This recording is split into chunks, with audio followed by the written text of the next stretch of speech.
Hello বন্ধুরা, আজকে ছিল আমাদের প্রথম জামাষষ্ঠী। সকালবেলা আমরা দুজন রেডি হয়ে বেরিয়ে পড়ছিলাম জামাষষ্ঠীর জন্য।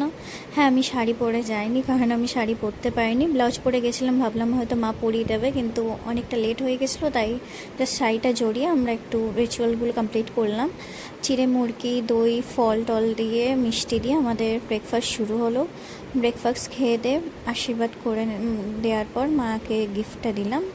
ওখানে আমার পিসিমশাই দিদিরাও এসেছিলো, যেহেতু পিসিমশাইও আমাদের বাড়ির আরেক জামাই। তো সবার সাথে অনেক গল্প গুজব করলাম, সেলফি টেলফি তুললাম। তারাও দুজনে আমাদের বাড়ির গাছের কাঁঠালের সাথে অনেক ছবি টবি তুললো, অনেক পোজ দিয়েও ছবি তুলেছে, সেটাই ভিডিওতে আর তুলতে পারিনি। যাই হোক, বাবার প্রচুর আদর খেলাম। দেন আমি আর বাবা গেছিলাম কিচেনে পাঁপড় ভাজতে। পাঁপড় টাপড় ভাজার পর ওখানে শুরু হয়ে গিয়েছিলো জামাইদের খাওয়ানোর প্রিপারেশন মহাভোজের।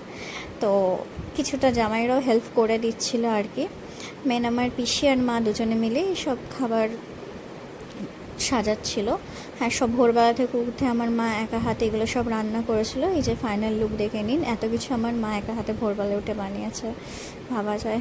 যাই হোক, তো ওরা ওইদিকে খাচ্ছিল, তো আমি কিছুক্ষণ চিনি আর আমার ময়নার সাথে সময় কাটিয়ে নিলাম।